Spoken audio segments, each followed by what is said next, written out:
Hello. Hopefully this is going to work.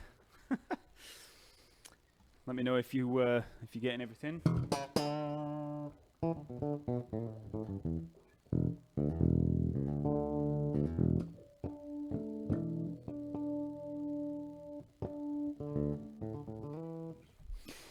So let's see if we're actually going to get anybody here. Oh, it's only there's a bit of a delay with the. I just saw somebody saying when's the stream starting, and we've already started. It's very hot in here. Got some water.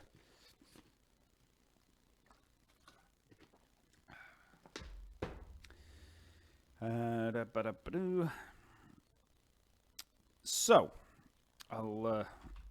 So this is not the norm, obviously. So I don't normally do live streams midweek, but there's a reason for this one. So, as many of you might have seen, I've got the Simple Steps to Sight Reading course out. That came out on Saturday. A year in development. It's taken way longer than I expected. So that's out. And it's up to Volume 2. I mean, obviously Volume 1 came out a few years ago. And I finally got Volume 2 out. So we've now got this whole package of the second edition out. So that's 6 levels. So it's like 6 courses in one. There's 3 levels per volume. So just in case you didn't know that had been released, that's out now.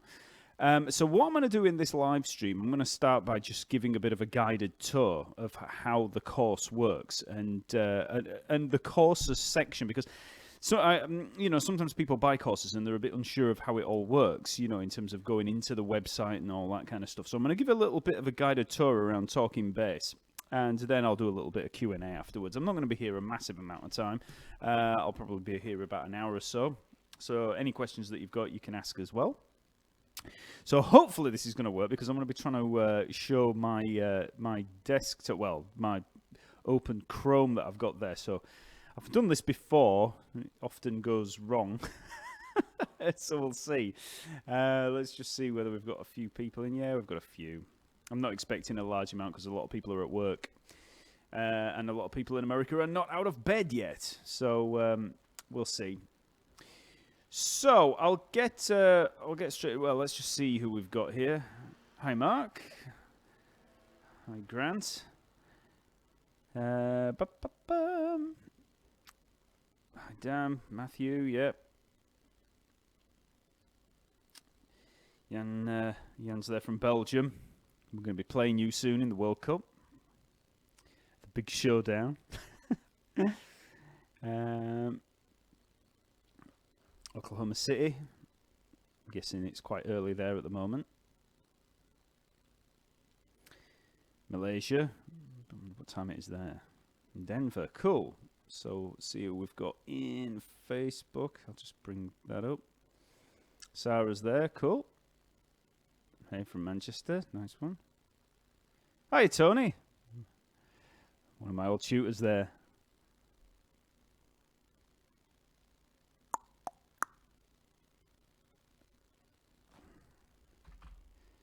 Just in case you're wondering, Tony Davis there that's watching me in the Facebook Live. He was our head of music for a while. Or he was one of my old music tutors.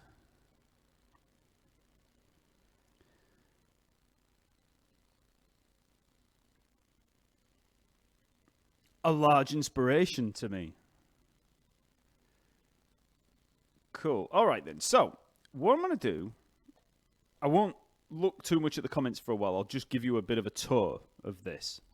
So, let's see if I can get this working. So, if I bring up... Right, okay. So, I'll kind of take you through the process of what happens, right?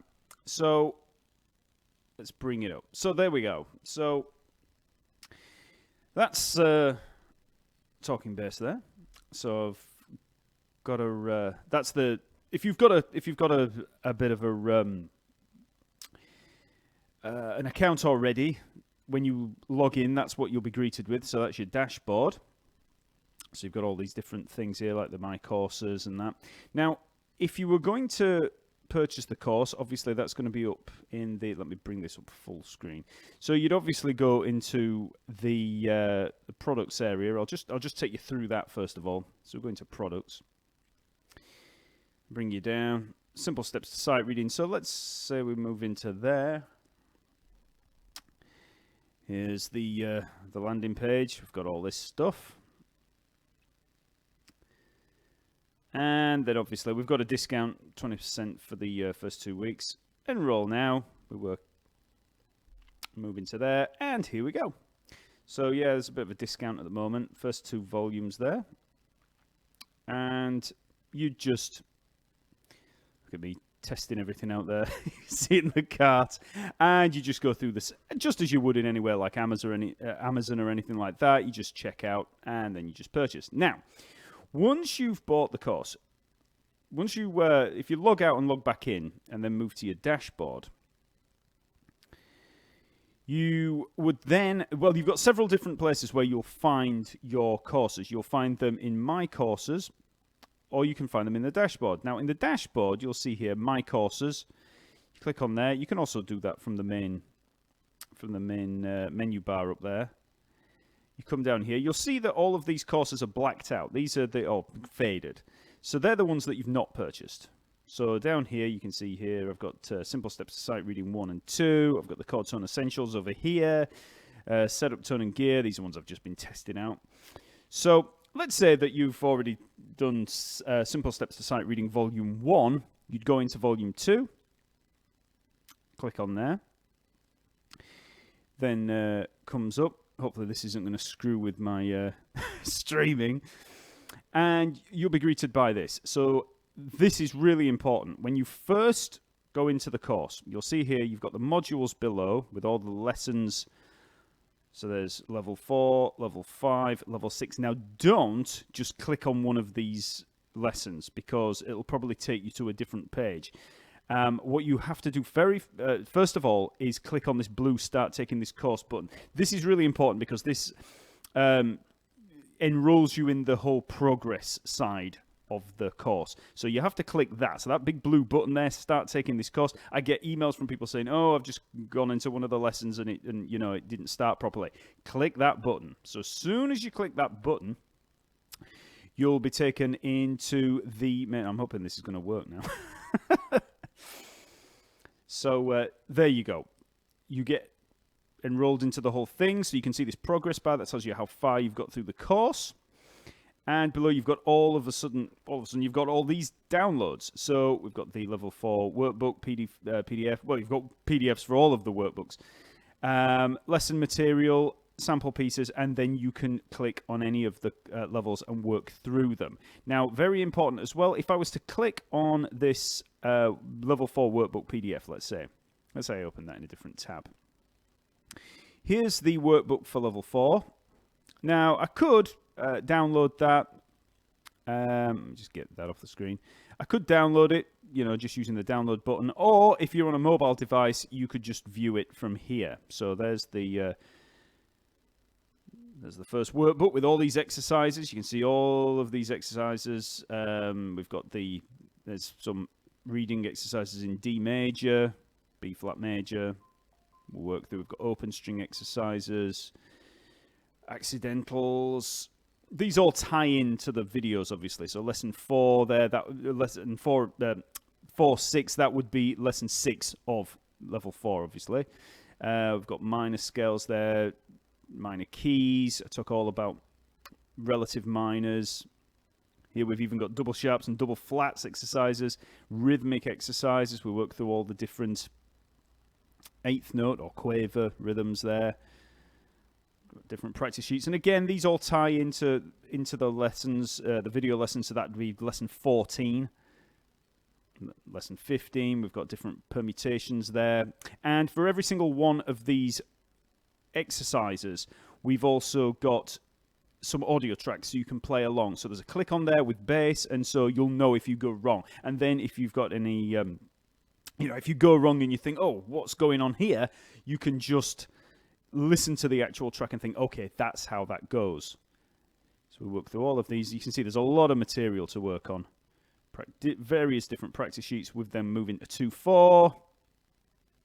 We've got ties in there, combined reading. We combine them with melody, rests in there, ties in 2/4. Lesson 18. Let's move through these. We've got rests, all kinds of stuff. We've got some more permutations in 3/4. And got some time change exercises later on where we integrate them all. Then we move into slurs there. Staccato markings, DCL coder. This all moves on from level 3 where we were talking about DSL coders. We've got DSL Fine and DCL Fine. And then finally we get the workbook where we've got a lot of different, you can see all these. There's tons of them. Loads of different little melodies and bass lines to play through. So we've got it all in application. Work through all of that. And then finally, once you've finished all that, if we go back, we've also got sample pieces. So there's various sample pieces, which are basically the tests. Now, it's worth mentioning here as well that the lesson material, when you click on there, you will get a zip file. So if I was to click on that, down at the bottom there, you can see there's 143 megabytes of zip file there. That's the PDF that you just saw and all the MP3 tracks. Now, don't try doing that on a mobile device because it's unless you've got WinZip or anything like that, you're going to run into problems. You want to download that on a computer, be it a PC or a Mac. Download it on there, decompress the zip file. The reason it's a zip file is because when you have a lot of different file types, a lot of different files, you want them all to be downloaded together. You can't download multiple files as one folder. You can't upload a folder to download. So it's a zip file. You download that, decompress it, just open it on your computer, and then you can put them back onto a mobile device if you want. So yeah. Now, sight reading level 4. So let's say that we open up that very first lesson. So this would be level 4, the first lesson. You can see there we've got the video. If I was to press play, it'd bring up there's me talking. You can see there on the right hand side we've got all of the level 4 lessons. So if you finish this one, you can then move manually through all of those, and then once you finish those, you can move on to the next module. Also, we've got navigation things down here. Once you finish the lesson, you can click on complete lesson, and then when you go back to our in fact, well, I'll show how this works. The progress bar, if I was to go back again and click on complete lesson, what you'll then see is congratulations, you've passed this lesson. You can see the tick next to the lesson. If we were to move back to the original screen, oops, let's refresh that. you'll see the progress bar move. So, just let me refresh. And 2%. So we've gone through 2% of the course there. And that just works its way up. You can see there the little tick, and we just work our way through all of these lessons. Once you finish level 4, you move on to level 5, level 6, all the way through there. You can see all of these different aspects of reading. We've got swing, triplets, all this stuff.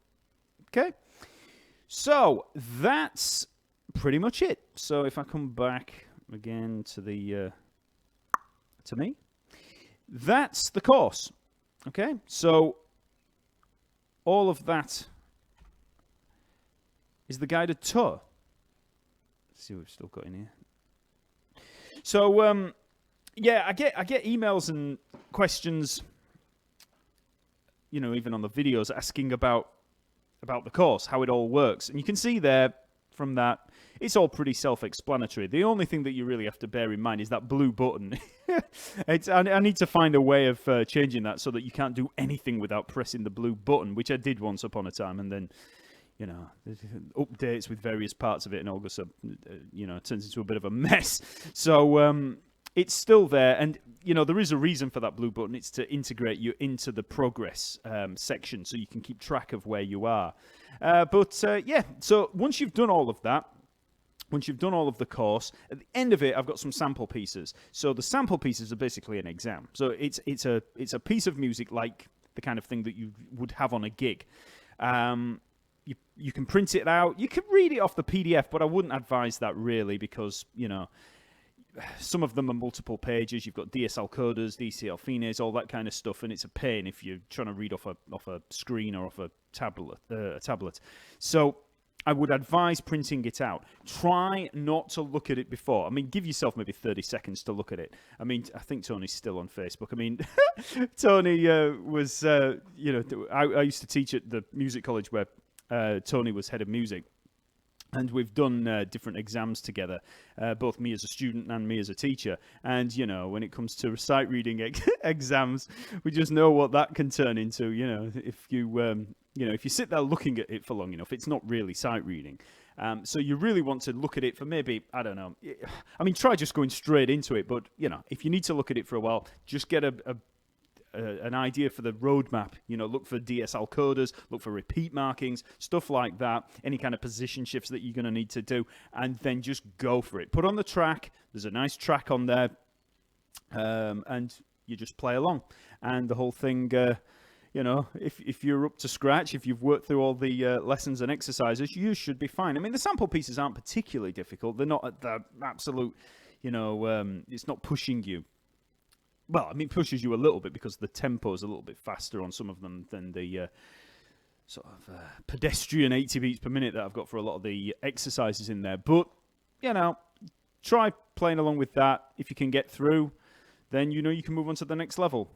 So, yeah, so that's the simple steps to sight reading. I'm hoping that once I've got all of this up and running, eventually I might be able to get it into a lot of music colleges and you know, places like that, because I'm yet to see a step-by-step, progressive, exhaustive, and comprehensive sight reading, or well, music reading method. And this is how I learned to read, really. I mean, as Tony will remember, my reading sucked when I first started at college. I wasn't that bad, but you know, as all bass players are pretty bad when you first start. And I taught myself to read pretty much. I set myself exercises, pretty much what you actually see in this course. You know, I started from absolute scratch. Because when I started at music college, I could play. You know, I could play like, you know, widdly diddly dee, you know, moving around, doing whatever. But then when it came to reading, man, I was just, you know, when you're thrown into stuff like, be it a jazz band or an orchestra or anything like that, or whatever it is, you know, you go in and somebody gives you something to read. It's hard work. And I knew that my overall playing was, light years ahead of what my reading was, and it's a bit of an ego hit. You've got to go back to absolute basics if you can already play. I mean, this is alien to a lot of sax players, pianists, people like that, because they learn to read usually when they start. But, bass players, we start playing along with records and, just learning by ear. And, it can just seem alien to you. So you have to start from the absolute basics and just take it in baby steps. Just as you would when you very first started playing. And you'll be amazed at how fast it actually comes together. If you do it, if you slow it down enough, you just start, after a couple of weeks, you start thinking, oh, I'm getting this. Before you know it, you can play around just in first position. And you just, I mean, you have to do the same thing with rhythm as well. And just gradually develops, and that's it. So hopefully, once I've got all of this sight reading thing done, because there's going to be a couple more advanced levels that I put on the end of it eventually. And the idea is that once you can get through all of that, through all 9 levels of it, you should be at a level where you can take pretty much any kind of professional gig. I mean, fair enough, not, Frank Zappa, Chick Corea, all that kind of stuff, maybe not that, but your average sight reading gig you should be able to do. So, it'll take you on to 16th notes, semiquavers, tides, any kind of tied rhythms, triplets, anything up to 7 sharps and flats in the key signature, and all the different symbols, markings that you're going to get. So that's that. So that's the course, and the same goes for all of the other courses. If you do the slap course, the ear training course, any of those courses that we've got there, everything that I've just shown you in the guided tour, it all still applies. The purchasing is exactly the same. You still go through the start taking this course, and all the lessons are all there in the same manner with the same kind of downloads. So so if any of you have not gone for any of the Talkingbass courses, you can see there how it all kind of works. They're all hosted over at Vimeo in a Vimeo Pro account, so the streaming's really good. One thing to bear in mind, if you've got really bad bandwidth issues, if you've got a really bad internet connection, sometimes because of the way Vimeo streams, it does it automatically. It should give you a decent streaming for the bandwidth that you have. But if you're finding any kind of issues with the video or the sound, just go down into the bottom corner. And in fact, let's go back to that. Let's just on-screen music. Let's just go back.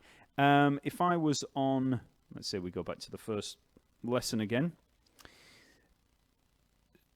And if we were to look at here as I'm playing it,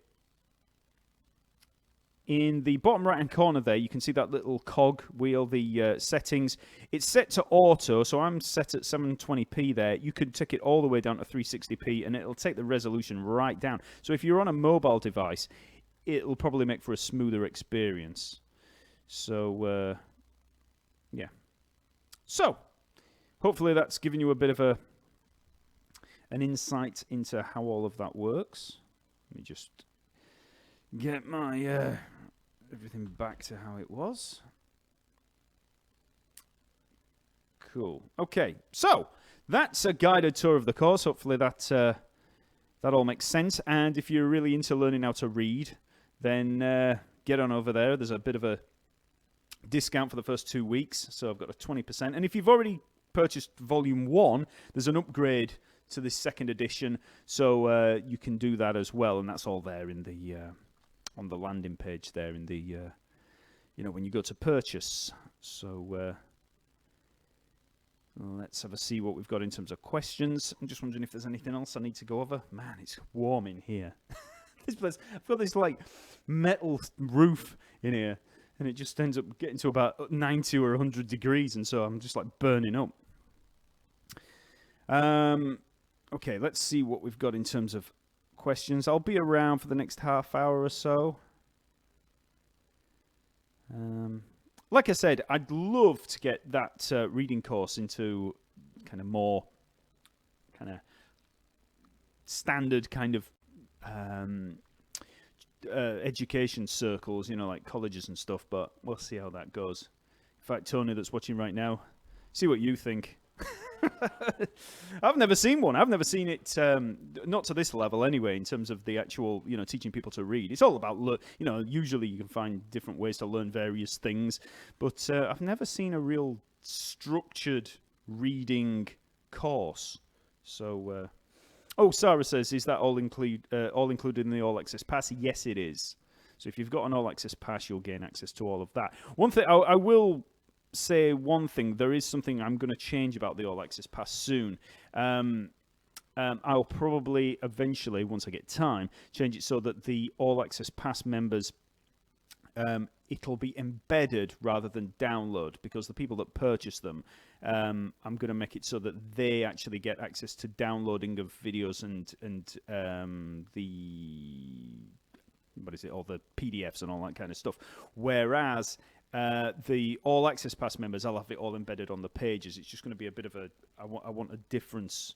I want to make a difference for the people that are actually purchasing the courses. But that's in the future. So, let's see who we've got. In fact, Tony, while you're there, if you're still watching, if you drop me a line on Facebook about it, I'd like to give you a rundown of all that. I'll give you a pass to get in there. Be worth you looking it over.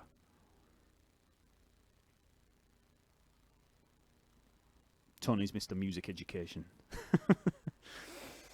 Okay, so first of all, let me just quickly run through. We've got 15 in the Facebook. I'm not expecting a massive amount of people in here today because it's obviously midday on a work day or a school day. Sarah's there, that's nice. Got all the old favourites in here. Cairns, Australia. Oh man, I really want to go back out to Oz.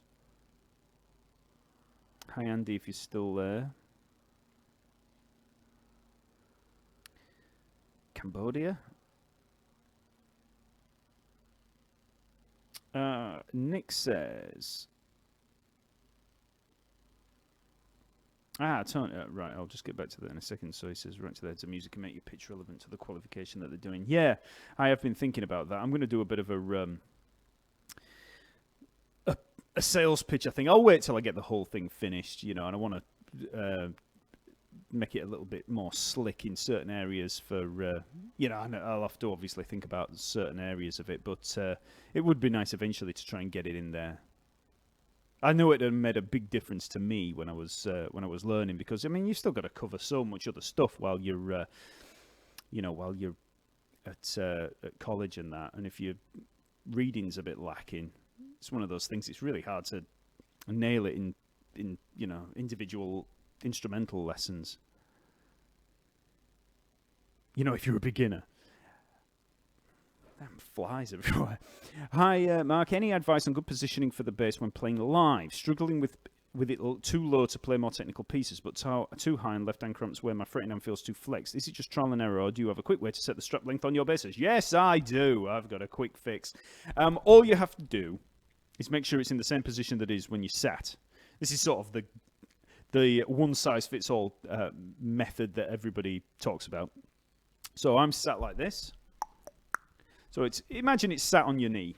I tend to actually put it on my left knee, more like classical guitar. Some people sit like this, and sometimes I'll sit like that. Depends on what I've got to sit on. But you want it about the level that it would be if it's on your knee, and then have it so that when you stand up, it doesn't move. That way, whether you're practicing sat or stood up, it's exactly the same, because what happens is that you end up practicing things, sat there like this, and then you stand up and your position's all different, and it's a different thing. It just feels different, So that's the way to do that. If you have it too high, this wrist's going to get bent too much. People do play like that. Mark King has it pretty high, but then again, he does a lot of slap.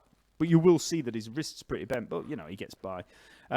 If you've got it too low, this wrist's going to be bent too much. Now, there is one thing, one variable that does come into play, and that's the length of your arms. Now, I've got big gangly arms for my body. I've got like a really wide span.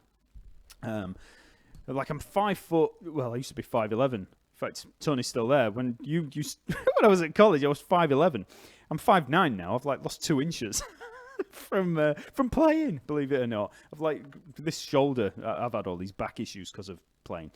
But yeah, I lost 2 inches on my back. So even when I was 5'11", like normally your span, from fingertip to fingertip is supposed to be, in your height, and I think my span is 6'2", possibly even 6'3".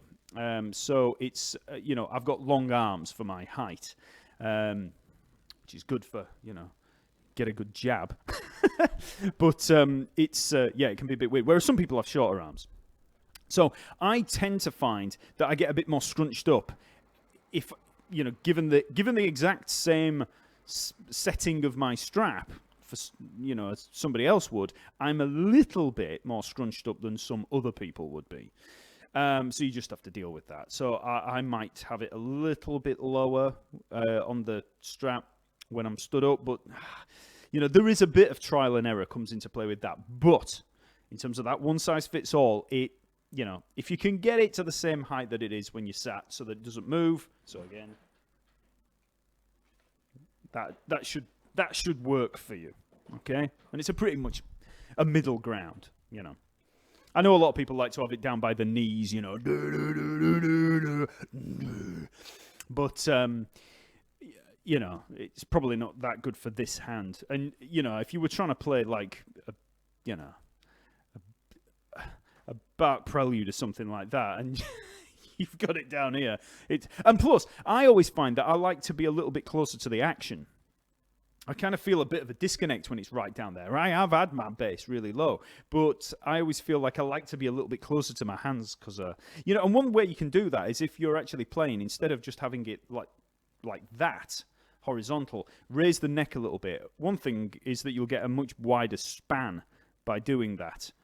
And I find I'm a little bit closer to the action again there. But yeah, that's one thing for getting a big span. If you've got the bass more like that, it's a little bit tougher to get that stretch, whereas when it's like this, it's a lot easier.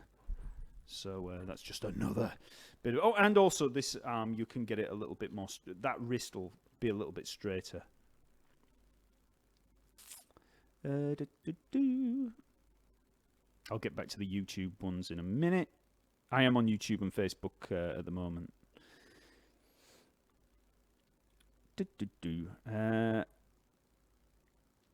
Tony, Alexander technique saved my back when I was playing. Yeah, you know what? Out of all the things that we had at college, do you remember when you used to have the Alexander technique guys come in? I never went to any of those. I never took the Alexander technique. I know loads of people that did, and I wish I had. I've been doing a lot I went to a physiotherapist, and he had a sports physio, and he sorted me out. But I went for years, just my back was just dying. I mean, I've done a YouTube video on it, and yoga's really good, and Pilates for it. But man, I wish I'd have learned about that stuff that the physio told me way back when. A lot of the stuff to do with the arch in your back and all that stuff. I mean, there's so much that he told me, and I thought, man, if I'd have just known this, and of course, if I'd have done the Alexander technique lessons, I'd have done. I probably wouldn't have got in that situation in the first place. But then again, trying to be really, correct when you're on stage is actually pretty tough sometimes, especially if you're like me and end up just getting relaxing too much and just.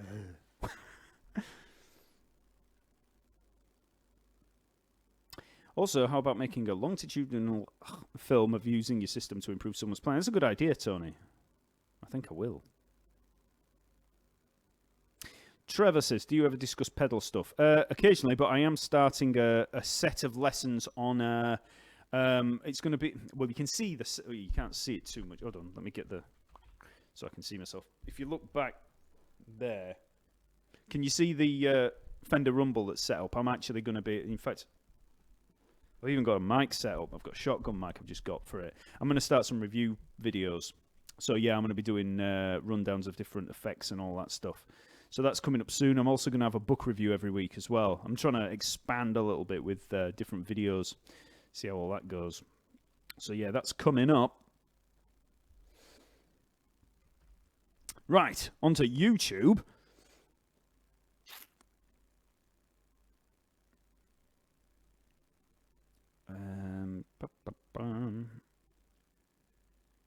Hi, Matt. What do you use on your bass to get the sound that you do? What you mean right here and right now? Nothing. This is absolutely dead straight into the... well, I'm going into a Zoom B3. And... God, man. I think my battery's running out. So... It's actually coming through. Nothing. That's at the moment. I've got a room emulator. Well, I've got a very, very slight bit of reverb, which you can't hear. It's just a room one, which you won't really notice that much.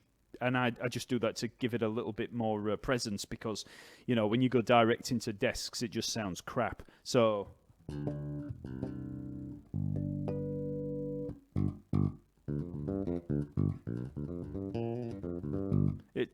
It's just the same as kind of playing in a room.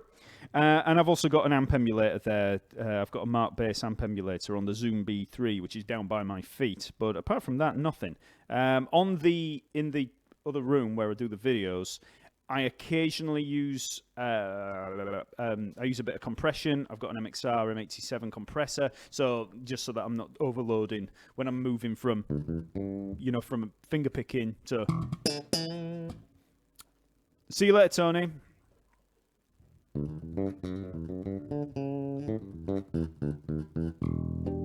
So you can hear there's nothing there. I mean, obviously, I've got these pickups, these fancy pickups, Sim Super Quads, so I can switch those to get different, single coil, split coil, dual coil. But in there, I've also got like reverb, delay, and chorus and things like that. But I very rarely use them. Most of the time, I'm absolutely dead straight and direct. Use a radial DI going into a Zoom. I don't go straight into a computer either, because I'm in a completely different room. So I go into a Zoom, whatever it is, R16, I think it is, audio recorder. That way, it's a bit like having a mixer, really. So I have the bass going in, I've got the click going in on an iPod. So I've got an iPod there, so that's got click and various tracks that I use. So that's there. That's going in on 2 channels. I've got a bass mic. I've got a mic going on the cab. I've got it going DI, so I'm recording it both DI and on the mic. And then I've got the Lavalier mic that's going in on another channel. So then I can mix it in post. So when I go into Premiere, so I use Adobe Premiere for doing all of the editing, and then I can just mix the audio from there. So I bring in 4 different audio streams. That way, because some people will just use a mic or something like that on a camera, and then just, it's just the sound, the ambient sound or whatever. But I like to be able to mix all the different streams going in there. Whether it makes much of a difference, I don't know. But, well, it does. It obviously does. Especially if I've got tracks. If I've got tracks and I've got the bass there, you obviously want to have something different. Change the mix, that is.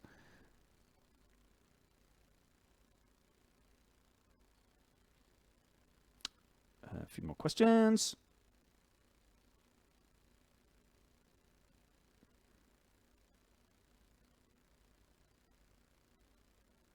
Should make the button more obvious, Mark. It's there. It just says start taking this course. And on the email that you get, the welcome email for all the courses, there is a big thing saying you need to hit that button.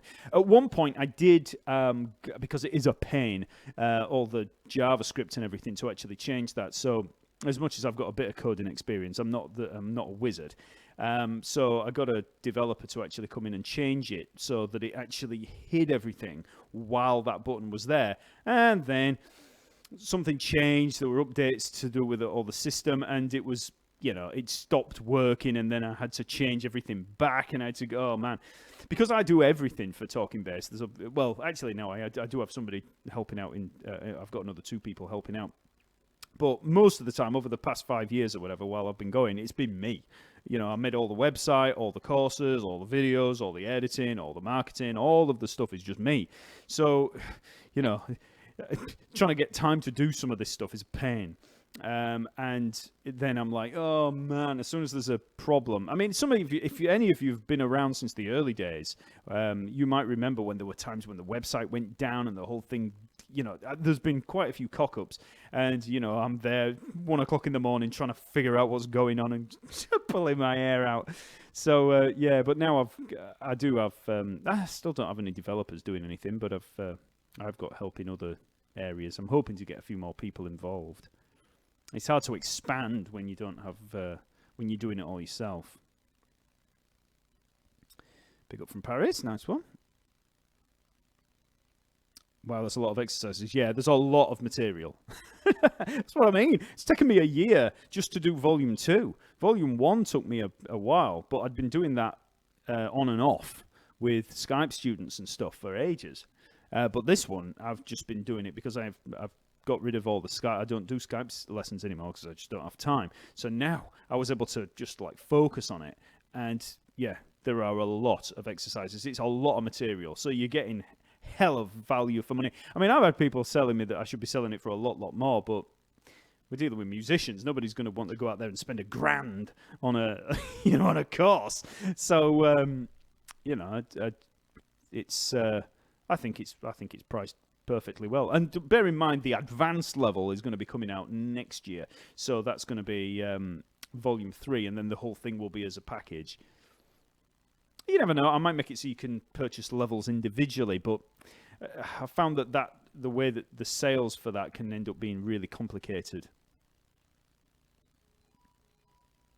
I'm currently working my way through the beginning of level 3. How far away am I from level 4? A year or two? No, not necessarily. It depends. Everybody progresses at different speed.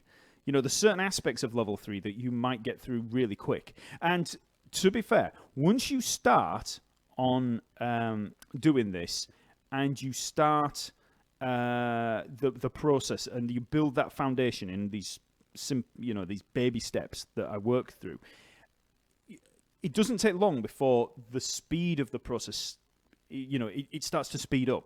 So, at the start, it can take a while you're getting the muscle memory for a lot of the different positions and the actual notes in there. But, once you start to get those notes under your fingers and you sort of progress into second position and all this, and, you start figuring out the system for it all, how subdivisions and divisions of a bar and beats, how all of that works, you'd be amazed at how fast it all starts to progress.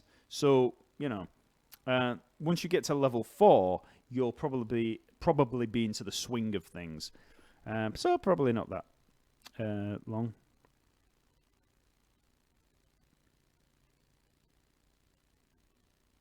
Dude, I didn't know you were streaming today, and I just happened to have a day off, and that's good. How many we got now? Let's have a look. 59. So it's not a lot. Like I said, this was just I just had the idea. I thought I'll do a guided tour, and I'll be leaving this up on YouTube so you can check it out in future. So just in case anybody's just joined, the whole purpose of this was to give you a guided tour of Talkingbass and the courses. Because a lot of people, they don't know. And actually, I'll just work through this as well. Some people ask me, what's the difference between the paid courses and the free content that's on YouTube? Well, basically, and this goes for everybody, whether you realize it or not, the YouTube videos are generally a shop window for most people, including Scott Devine and everybody. It's pretty much a shop window. You're seeing what we are as teachers and stuff. And then when you go to all the paid content, that's the main stuff. That's the stuff that we do. The difference is that when you take on a course, and it doesn't matter whose, whether it's mine or it's anybody's, it's a step-by-step progressive thing. So YouTube videos are going to be random. You're going to be, moving around from place to place. One day you'll be looking at this, it might be a walking baselines video. The next day it might be a slap video, and all kinds of different levels. Whereas when you do the courses, it starts from the beginning and it takes you step by step through. That's the full-on educational kind of experience. YouTube, it isn't. And there's an aspect of, when you go for YouTube videos, you go more for kind of entertainment value in some ways. Not necessarily me. I'm not very entertaining. You know? But a lot of other guys are. You know, if you look at, let's say, Scott or Yannick or any of those kind of guys, they'll have the vlog stuff and that, and it's more of an overall thing. And then you go to the website and there's like full-on educational stuff at the website, which is great because there's a division there. My courses are very similar. Well, the presentation of the lessons is very similar between my YouTube and my course stuff, but the actual the way that it's presented in terms of the progressive side of it is very, very different. And anybody will attest to this that's done any of the courses. You'll know what I mean. You know, as soon as you do one of my courses, it's like, oh, right, okay, I see what this is now. So, yeah. Can you go into each module more than one? Do you want me to go through them? I'll come back to that in a second.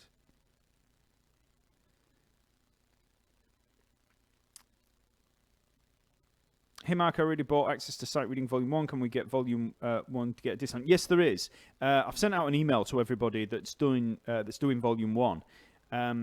You'll get there's an email with there's a link so that you get the upgrade up to Volume 2.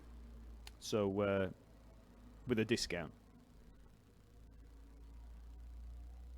And also, when you go onto the landing page, when you go down to Enroll Now, if you look down there, let me just bring that up. I'll just show you. Let me just find it first.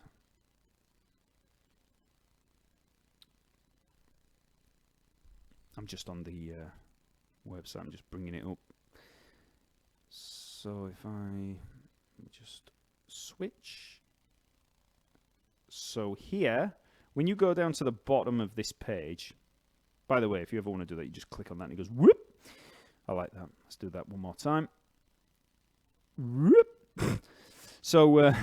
So there's the Enroll Now. If you look there, previous Volume 1 customers upgrade to latest edition here. And when you follow that, it'll take you to an upgrade link. So that should help there.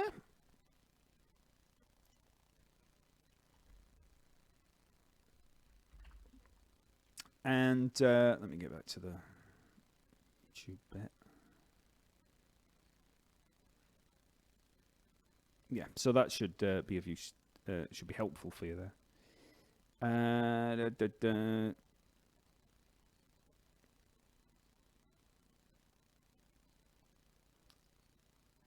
Right, I'm just going through these.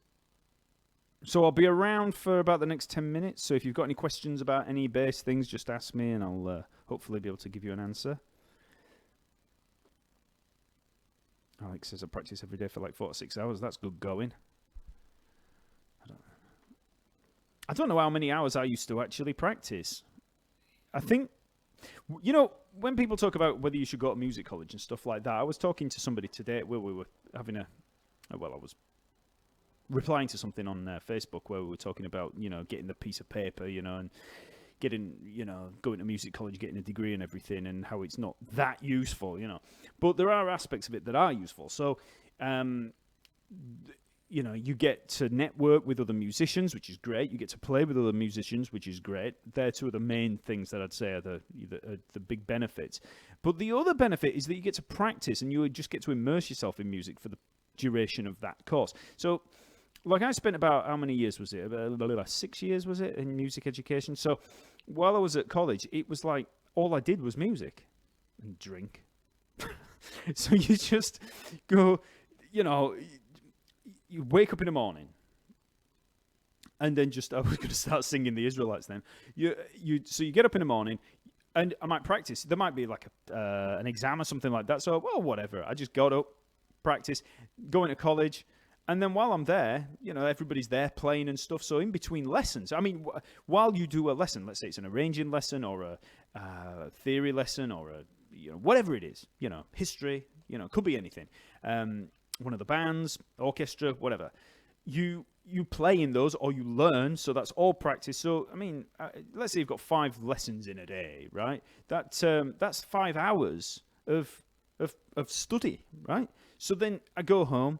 I might do some homework. There might be an essay I'm doing. There might be a piece I've got to learn. So you're going to be doing that as well. And then there might be just the standard practice that I'm doing. Before you know it, you're up to 10 hours of practice or study in a day, and you've not even tried. It's just been from doing that. So that I would say that is one of the great things about going to like a music college or music school. Just that immersion in the whole thing. You know, you don't try. You don't have to sit there and try doing 10 hours of practice like the Steve Vai, practice method. It's just that happens. I wish I could do it now. As soon as you get kids and that, it all changes.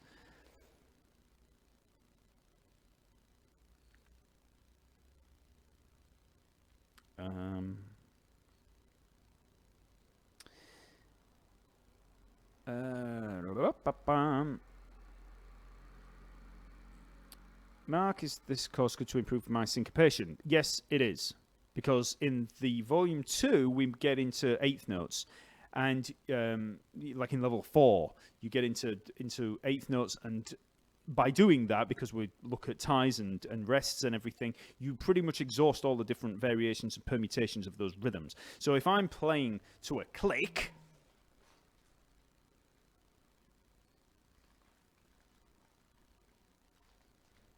Just bringing a click up. So if I was just playing along to that, and let's say that I'm just looking at some of the different permutations, you might have permutations like this. So straight eighth notes. I'm not getting much volume out of the bass here.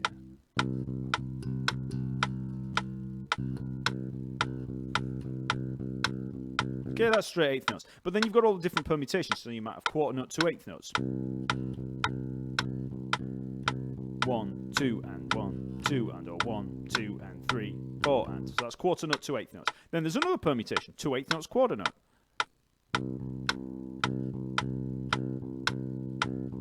And then you might have eighth note, quarter note, eighth note. It's very mathematical, the ordering of this. So that'd be... Okay, so there's all these different permutations. Dotted crotchets, dotted quarter notes. So you'd have 1, 2, and 1. Then the opposite, eighth note, dotted quarter. And you learn what all these rhythmic cells are. So then when you add rests into the mix, what happens is that you get stuff like this, where you might have just offbeat eighth notes, where we're playing eighth note, rest, eighth note. So that's another permutation, which might sound like this. 1, 2, 3, and 4, and...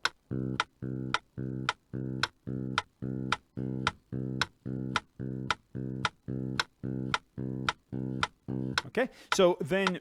there's going to be all the different permutations based on those rests. So if I've got, let's say we add ties into the mix. So let's say that I've got eighth note, eighth note, quarter note, eighth note tied to eighth note, quarter note, eighth note, which is another sort of full bar permutation. That rhythm would be...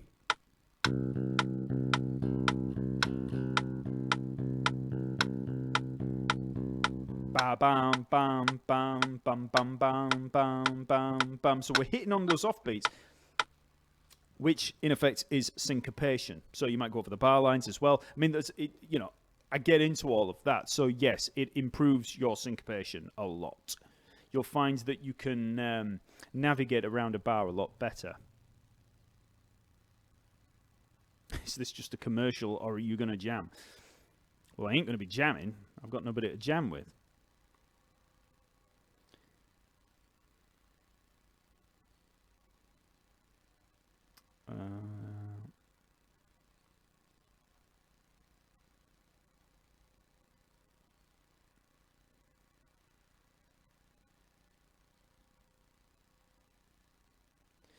The stuff you give away on YouTube is the most concise and to the point. You don't meander and babble on like others.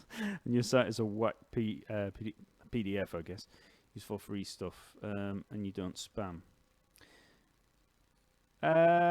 No, I suppose I don't. I mean, I'll occasionally talk about the courses and stuff, but I mean, like I've said before, I mean, there's no getting around it. I mean, the whole purpose of this is of the YouTube channel basically is actually as a shop window, really. As much as I love doing all the videos and, educating and, putting it all out there, it does serve a purpose as well.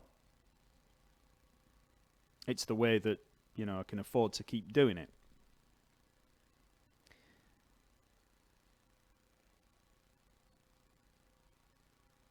How did you write your scores, and is it possible to get them in music XML files? You can't. Well, I wouldn't want to send them out as music XML files because there's just going to be too many of them to. I'd have to export them all. But I do it all in Finale. So people ask me this. They always say, "Well, do you use Sibelius or Finale?" Because everybody uses Sibelius. I've got Sibelius because I do transcription jobs as well. I think I've mentioned it before. I do all the transcriptions and the workbooks for Scott's bass lessons. So I have to have Sibelius because every now and then somebody might give me something, or they might say, "Can you export it as Sibelius?" So I have to have that.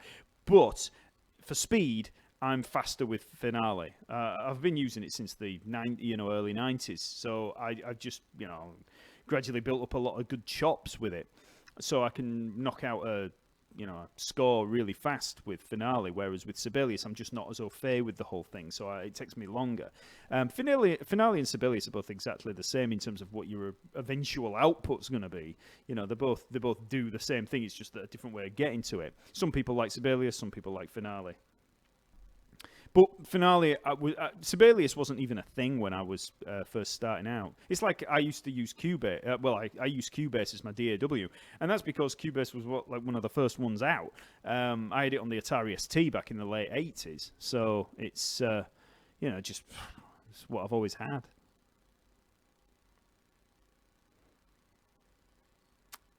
Your wife is also a musician. Is that aimed at, were you asking me? Yeah, she's a singer. We met in a band. We were in a band together for about 10 years. We weren't together at first. So yeah, we're married now. Got married last year.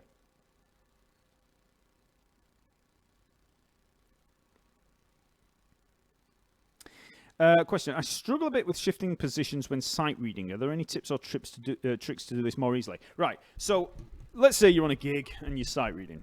And obviously, you got to look at the chart. You're not going to be looking at the bass. You can't be doing that because you're going to lose your place. Every now and then's fine. Just glancing down. I do talk about that in the course. I talk about practicing actually seeing where you are and making a mental picture of where you are.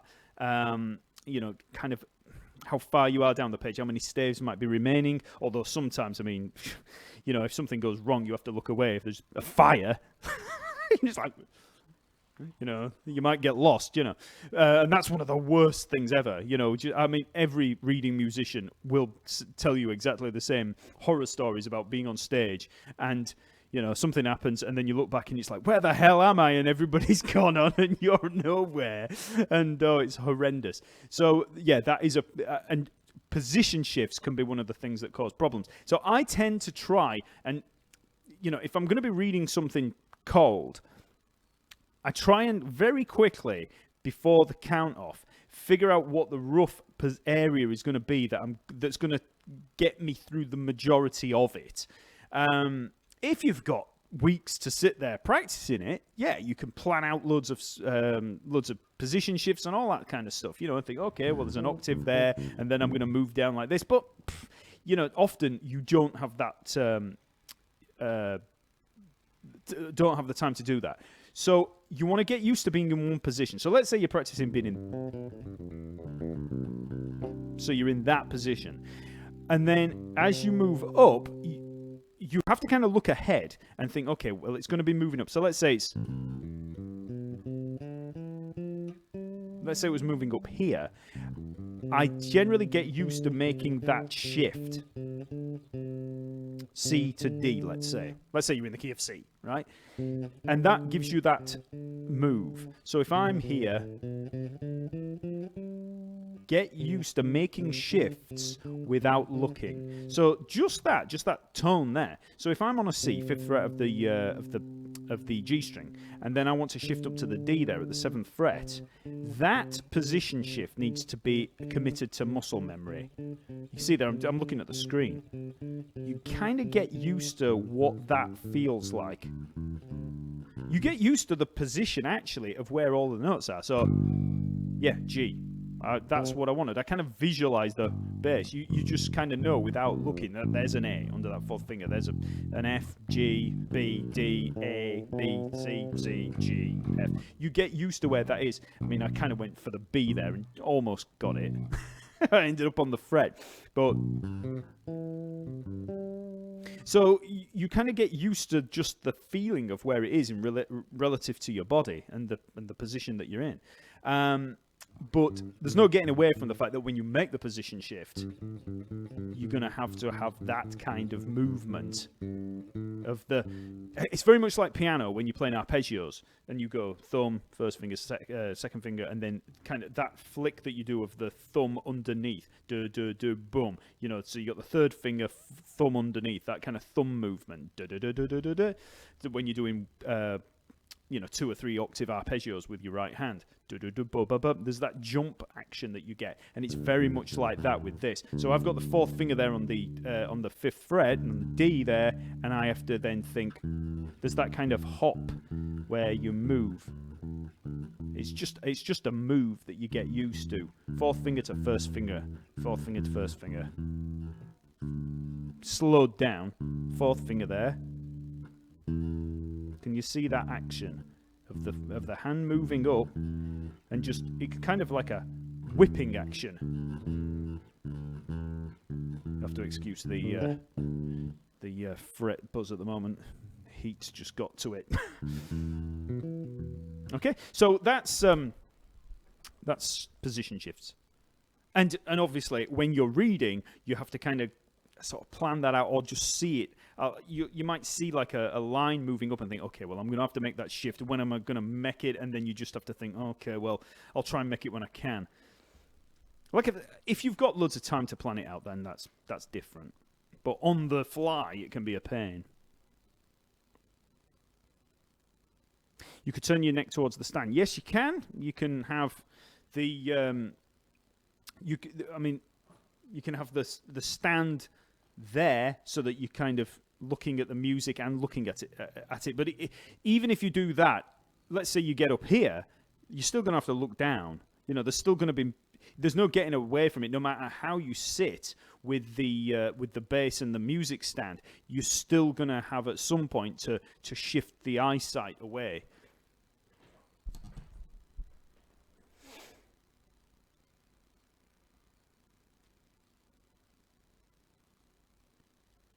What's your favourite bass line? I don't know. I don't have one.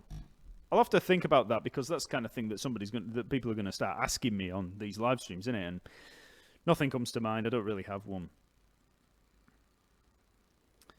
And how about change finale to Muse score? You do that with XML files. But even when honestly, when you export them as XML files, the whole thing just turns into a mess. Sometimes it's good, sometimes you're lucky, but if you've got things that are actually specific to that actual, to that software, then when you move it, it's like, it just ends up getting screwed up. Yeah, Cubase 9.5, that's what I've got.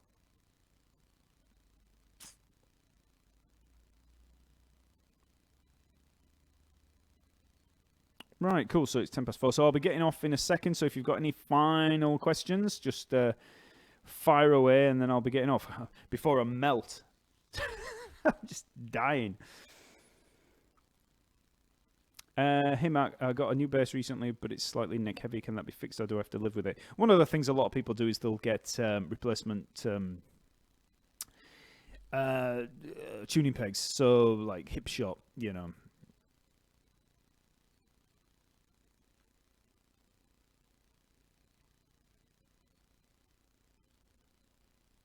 Just quickly look back at the Facebook one. So we've still got 12 people in here. Oh, Joe was in, but he's gone. Joe McLaughlin, that actually just was in the Facebook, watching on the Facebook page. He's not there now, but he sold me this bass way back in 1992. David says, I've been debating getting your basic course, just wonder if it's right for me at the moment. Where does it start and where does it take you? The basic fundamentals course is less of a progressive thing. It still is progressive, but it's kind of divided into 4 modules. It's a huge course, but it covers lots of different things. So it covers like a lot of theory kind of things, and have a look at the landing page. Have a look at the go into products at Talkingbass and go onto the basic fundamentals and look through the lessons and the modules, and you'll see what I mean. One of them is just module 2 is devoted to technique, module 3 is devoted to effects and bass setup, and then module 4 is all about sort of being in a band and stuff like that. And the first part's just like changing your strings and all the basics. Daniel says, I think you're entertaining. Maybe a little bit. Oh, Ryan was here and he's gone. That's a shame. You're too cheap. Maybe.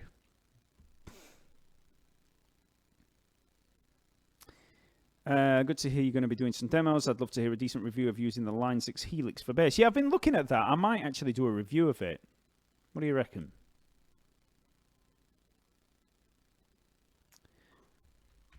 Quickly go back to...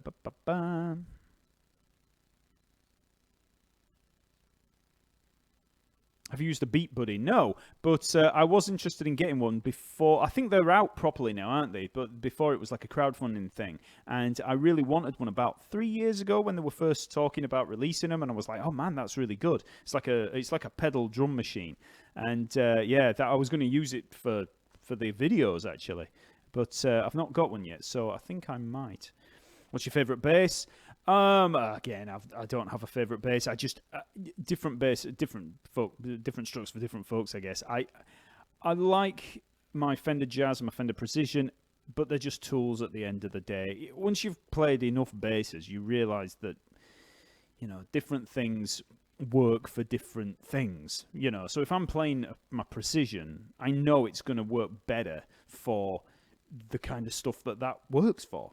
So if I want to play some sort of old school soul stuff, if I want to sit there and I'm going to be doing the kind of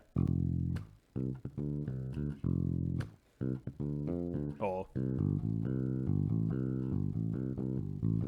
that kind of old school kind of Motown kind of stuff on that Fender Precision with the mutes on and everything, it just sounds way better than it ever would on this. But if I'm wanting to sit there and play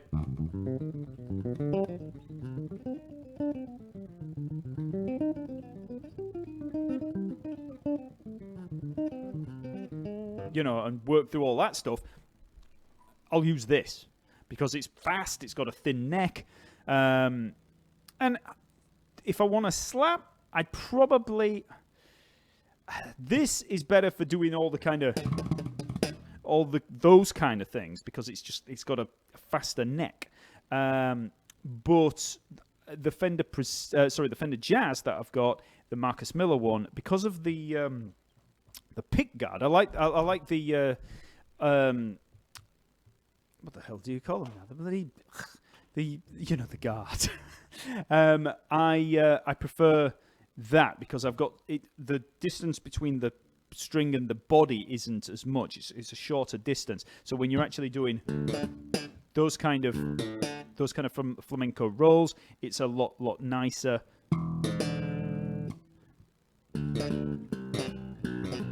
You can do it on this. It's not too bad, but I always find it better on the Fender Jazz. But just standard. All that stuff, it works okay on this. Although, to be honest, if I was doing...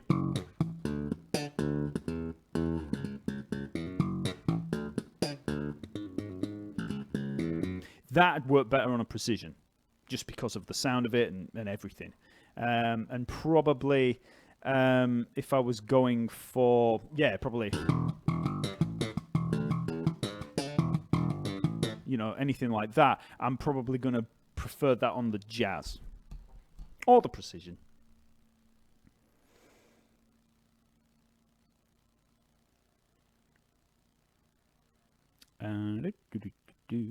So last few questions here. Hold on, just let me have some water. I'm just so dehydrated.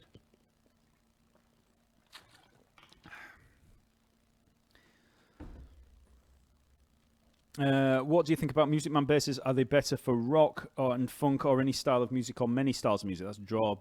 I had a Music Man 5-string for years and years and years that I used as my main 5-string, and it's great. A lovely, lovely made thing. It was great. I always had issues with that G-string thing that some people say is, some of the Music Man fanboys, they say that this isn't true, but the G-string often has a less of an output than the other strings. It must be something to do with the pickups. And it just seemed to be slightly quieter. Only slightly. I mean, it's very, not a lot. But it always used to do my head in. And but apart from that, I mean, the thing was beautiful. It was a lovely candy apple red 5-string Music Man Stingray. It was great. Nice. I mean, the sound on them is just so good. It cuts through like a knife through butter when you're in a mix. I'd go from using my Fender Jazz, which normally has an amazing... I'd pimped it so much. It was just so good going direct into the desk. It was just so good. But then when I used to use the Stingray, it had all the fatness of that Jazz, but it also, because of those kind of accentuated lower mids and mids in there, it used to really cut through, especially using the Schroeder cab that I've got, because that's got, again, has got accentuated mids, and it just used to knife through butter. You didn't have to turn up very much at all to hear yourself. What's your take on groove gear, fret wraps, and muting devices in general? Yeah, I mean, I talked about this in the last live stream about, when you do that, if you're tapping, can you hear all that noise? Now listen, it cuts out a lot of that.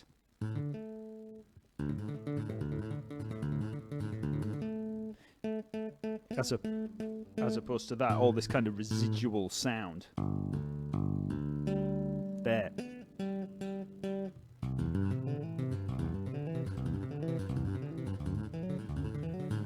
It just sounds like a lot of banging. Oops. Can't do it anymore.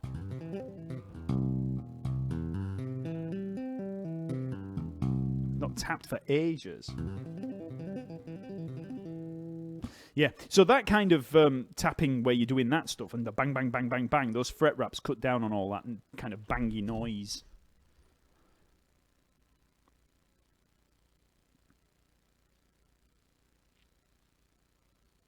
Okay, so we're at the bottom here, so this will be the last few.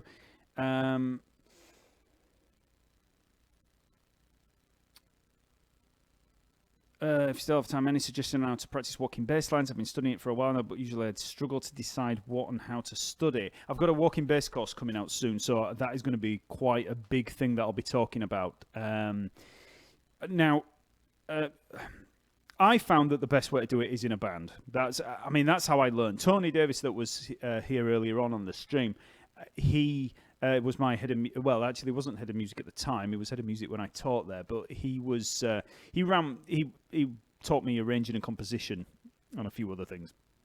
And he had one of the jazz bands there. And I'd never played jazz before in my life. So when I started there, I got put in that band. And he kind of gave me a bit of a method for getting through it.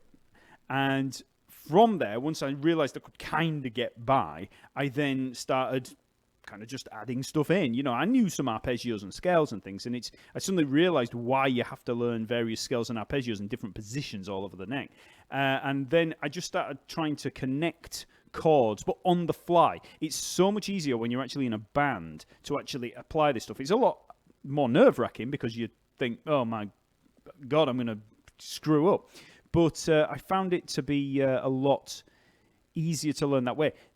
Now, the other way to do that would be to just use backing tracks and then just play over them. get the iReal B or whatever it is, the iReal Book Pro app, and then just download all the all the different jazz standards in there, and then just work through them. Get stuff like Autumn Leaves and stuff like that, and start with just root fifth. Just start root fifth. So if you're playing Autumn Leaves, for instance, let me just get a sound that's not so naff. So if I'm working through something like Autumn Leaves, just root fifth. Got A minor 7 flat 5, so it's got a flat fifth. Just put in a few chromatic passing notes.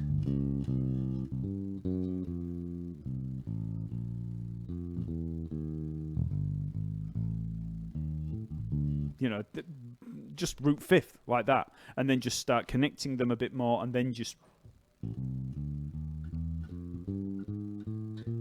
start finding little licks to kind of get you from one chord to the next. So you might think, okay, well, I'm on C minor 7 going up to F7. So you think, okay, well, I've got this line that works, and then you have one to go down. But once you've got one that works in moving up,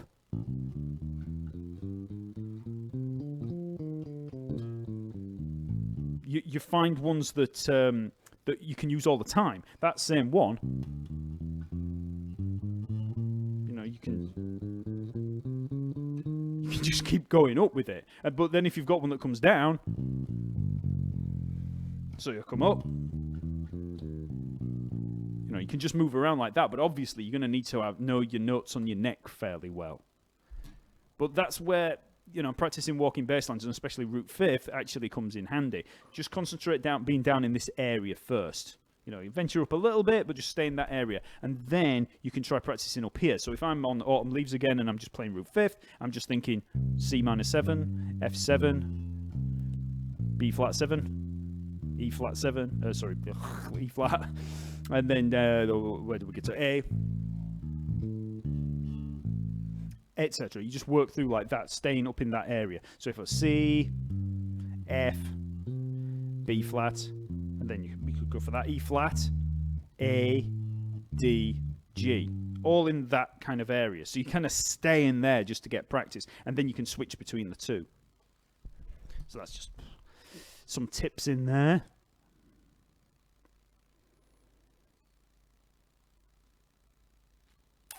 Any reading exercises for 5-string with a low B? Not yet. Not in the simple steps to sight reading. I start with 4-string because it's a lot easier to start with 4-string. But I am going to have some added appendices at one point that add a 5th string into all the different exercises. Just that I didn't have not had time to actually add specific 5-string ones in there. But that is coming.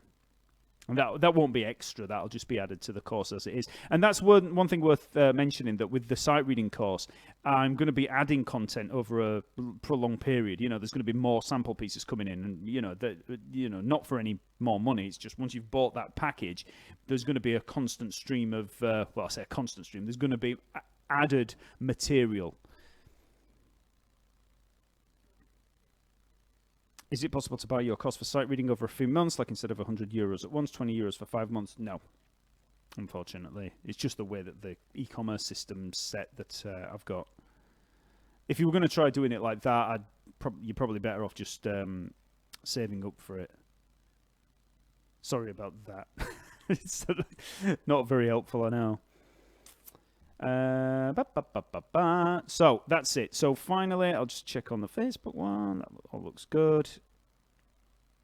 Cool.